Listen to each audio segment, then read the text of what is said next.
प्रिय विद्यार्थिनः नमो नमः। भवतां सर्वेषाम् अहं हार्दम अभिनंदनम स्वागतम च करोमि। आइए आज हम कक्षा 9 के इस 5वें पाठ का अध्ययन करते हैं। पंचमः पाठः सुक्ति मौक्तिकम अर्थात सुक्ति रूपी मोती। सुक्ति का अर्थ है सुष्ठु उक्ति, सुंदर श्रेष्ठ वचन या वाणी को सुक्ति कहते हैं।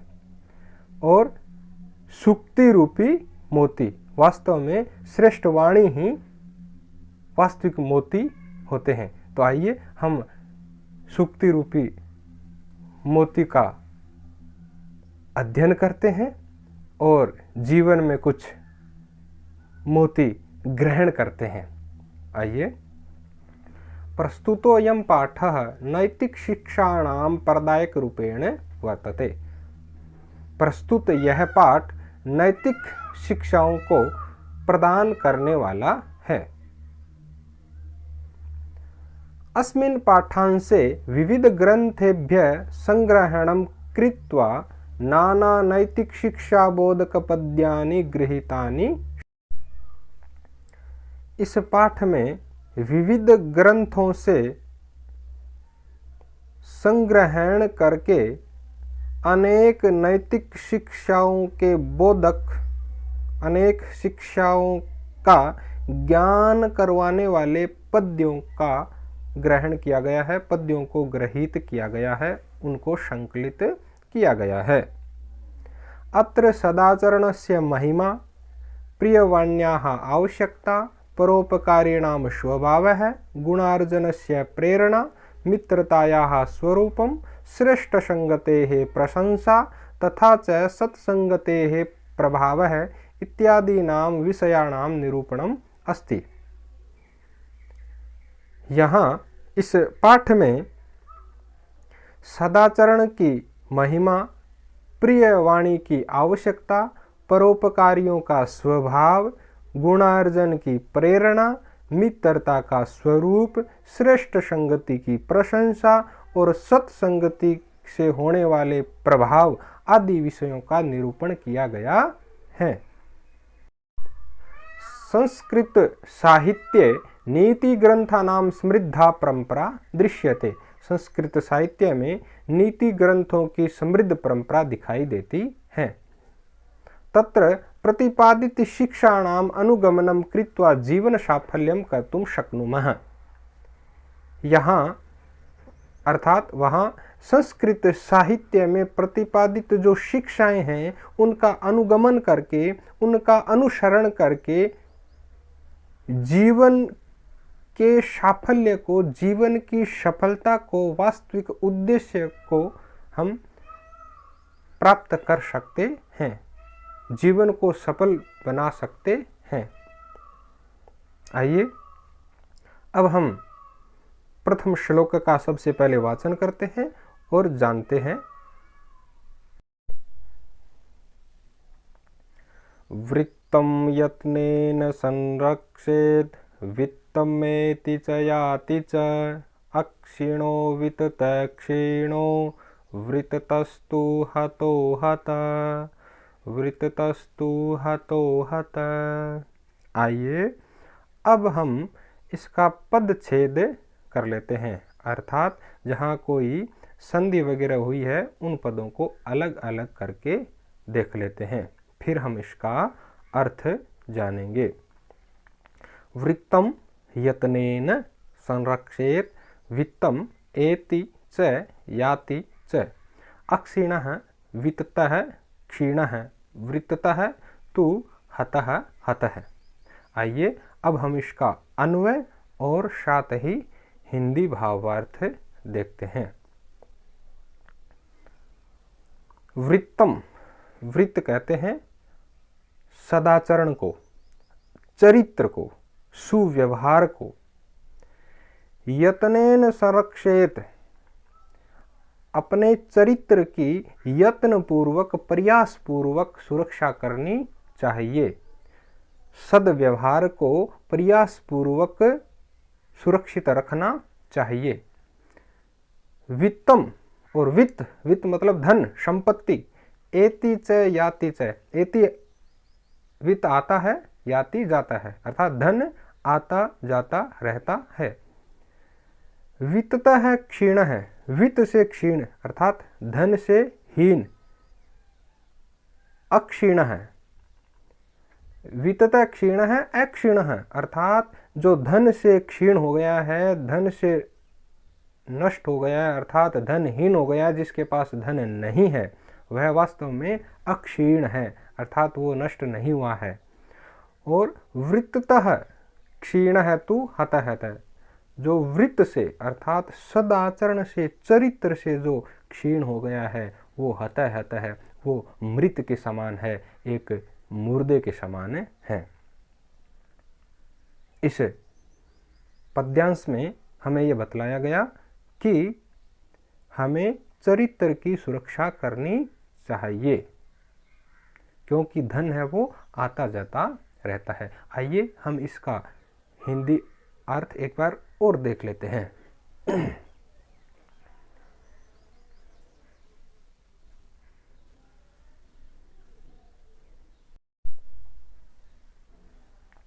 मनुष्य को यत्नपूर्वक चरित्र की रक्षा करनी चाहिए, परंतु वह धन संपत्ति के संरक्षण में लगा रहता है। धन संपत्ति तो आनी जानी है, धन संपत्ति के नष्ट होने पर कुछ भी नष्ट नहीं होता, परंतु जब चरित्र नष्ट हो जाता है तो सब कुछ नष्ट हो जाता है, अर्थात चरित्रहीन मानव प्रायः मरा हुआ ही होता है। आइए अब हम संस्कृत भावार्थ, संस्कृत व्याख्या भी संक्षेप में थोड़ी देख लेते हैं। मानवेन चरित्रं प्रयासपूर्वकं रक्षणीयं, परंतु स धनं यत्नेन रक्षयति। धनं तु आगच्छति गच्छति च, यदा धनं नष्टं भवति तदा किमपि नष्टं न भवति, परंतु यदा चरित्रं नष्टं भवति तदा सर्वं नष्टं भवति। चरित्रहीनः मानवः मृतः भवति। आइए अब हम अगले श्लोक का वाचन करते हैं। इस पद्य में भी सदाचरण की महिमा को बताया गया है। आइए देखते हैं। श्रूयतां धर्म सर्वस्वं श्रुत्वा चैवावधार्यताम्, आत्मनः प्रतिकूलानि परेषां न समाचरेत्, परेषां न समाचरेत्। श्रूयतां धर्म सर्वस्वं श्रुत्वा च एव अवधार्यताम्, आत्मनः प्रतिकूलानि परेषां न समाचरेत्। आइए अब हम इसका अन्वय और साथ ही एक एक पद के अर्थ को समझते हैं। धर्म सर्वस्वं श्रूयताम, समस्त धर्मों को सुनिए। श्रुत्वा च, और सुनकर के, अवधार्यताम, ग्रहण कीजिए, उनकी पालना कीजिए। अर्थात समस्त धर्मों का सार सुनिए और सुनकर के उनको जीवन में ग्रहण कीजिए, धारण कीजिए। और आत्मनः प्रतिकूलानि, आत्मनः अपने स्वयं के प्रतिकूल जो व्यवहार है वो परेशान न समाचरेत, वो दूसरों के साथ कभी आचरित न करें। अर्थात आप सभी की बातों को सुनिए, ग्रहण कीजिए, लेकिन सबका सार यही है कि जो हमें प्रतिकूल लगे, जो व्यवहार हमारे अनुकूल न हो अथवा प्रतिकूल हो, ऐसा व्यवहार हमें अन्यों के साथ नहीं करना चाहिए। अर्थात जैसा आचरण, जैसा व्यवहार हम अपने लिए चाहते हैं वैसा ही दूसरों के संग करना चाहिए। यदि हम चाहते हैं कि हमारे साथ सभी स्नेहपूर्वक वार्ता करें, अच्छे से रहें, और हम अन्यों के साथ गलत व्यवहार करें, तो ऐसा कदापि संभव नहीं है। क्योंकि फिर तो वही बात हो जाएगी कि बोए पेड़ बबूल का आम कहाँ ते होए। हम यदि बबूल के पेड़ बोते हैं और ये चाहें कि आम लगे तो ऐसा नहीं होगा। अर्थात जैसा हम आचरण हमारे लिए चाहते हैं वैसा ही हम अन्यों के साथ करें। आइए हम इसके हिंदी भावार्थ को एक बार और देख लेते हैं। धर्म का सार सुनकर जीवन में उसका पालन करना चाहिए। जो आचरण स्वयं को अच्छा न लगता हो वैसा आचरण अन्यों के साथ कभी भी नहीं करना चाहिए। आइए अब हम इसका संस्कृत भावार्थ भी संक्षेप में देख लेते हैं। धर्मस्य सारः श्रोतव्यः श्रुत्वा च आचरणे धारणीयः पालनीयः च। यद आचरणं स्वस्य कृते अनुकूलं न अस्ति तादृशम् आचरणम् अन्येषां कृते न कदापि करणीयम्। आइए अब अगला श्लोक पढ़ते हैं। प्रिय वाक्य प्रदानेन सर्वे तुष्यन्ति जन्तवः तस्मात् तदेव वक्तव्यं वचने का दरिद्रता वचने का दरिद्रता। आइए पदच्छेद करते हैं। प्रिय वाक्य प्रदानेन सर्वे तुष्यन्ति जन्तवः तस्मात् तत् एव वक्तव्यं वचने का दरिद्रता। आइए अब हम अन्वय और साथ ही अर्थ देखते हैं। सर्वे जन्तवः प्रिय वाक्य प्रदानेन तुष्यन्ति।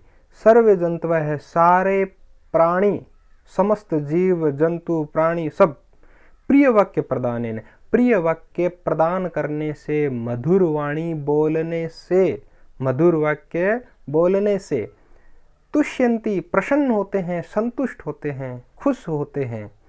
तस्मात् इसलिए तदेव वक्तव्यम वही बोलने चाहिए, अर्थात वही प्रिय वाक्य बोलने चाहिए।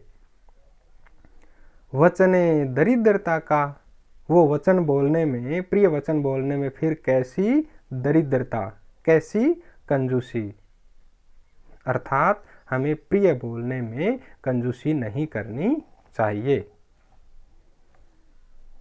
आइए अब देखते हैं एक बार संयुक्त रूप से हिंदी अर्थ। इस पद्य में हमें प्रिय बोलने की प्रेरणा दी गई है।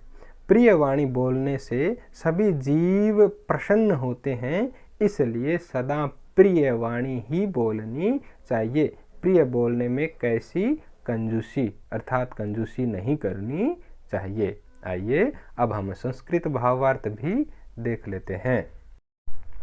सर्वेपि प्राणिनः प्रियवचनानि श्रुत्वा आनन्दिताः भवन्ति, अतः सदैव प्रियवचनानि एव वक्तव्यानि, वचने दरिद्रता कदापि न करणीयम्, न करणीया।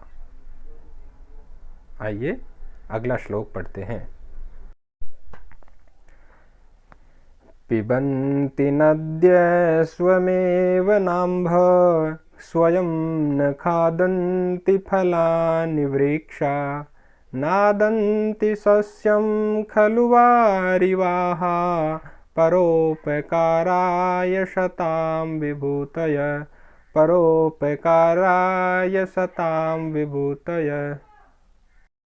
पिबन्ति नद्यः स्वयं एव न अम्बः स्वयं न खादन्ति फलानि वृक्षाः न अदन्ति सस्यं खलु वारिवाः परोपकाराय शतां विभूतयः। आइए अब हम इसका अन्वय और साथ ही अर्थ जानते हैं। नद्यः नदियाँ, स्वयं एव अम्बः न पिबन्ति, नदियाँ स्वयं ही जल नहीं पीती हैं, नदियाँ स्वयं ही पानी नहीं पीती है। वृक्षाः स्वयं फलानि न खादन्ति, वृक्ष स्वयं ही फल नहीं खाते हैं। खलु निश्चित रूपेण वारिवाह सस्यम न अदंती। मेघ जो हैं, बादल जो हैं, वो धान्य को, सस्य को नहीं खाते हैं। मेघ है वो फसलों को, धान्य को नहीं खाते हैं। शताम विभूतयः परोपकाराय, क्योंकि सज्जनों की जो विभूतियां होती है, सज्जनों की जो संपत्ति होती है, सज्जनों का जो धन होता है, वो परोपकार के लिए होता है। आइए अब हम इसका एक बार और देखते हैं अर्थ। इस पद्य में हमें परोपकारी लोगों के स्वभाव के बारे में, उसकी प्रकृति के बारे में बताते हुए कहा है कि नदियां स्वयं ही जल नहीं पीती हैं, वृक्ष स्वयं फल नहीं खाते हैं, और निश्चय ही बादल भी स्वयं फसलों को नहीं खाते हैं। ये नदियां, वृक्ष, बादल सज्जनों के समान बताए गए हैं, क्योंकि सज्जनों की जो संपत्तियां होती हैं वो परोपकार के लिए ही होती हैं। तो प्रिय बच्चों, हमें भी यथासंभव परोपकार, अन्यों पर उपकार, लोगों की भलाई करनी चाहिए। अस्तु, आज की कक्षा में इतना ही। नमो नमः, धन्यवादः, जय हिंद।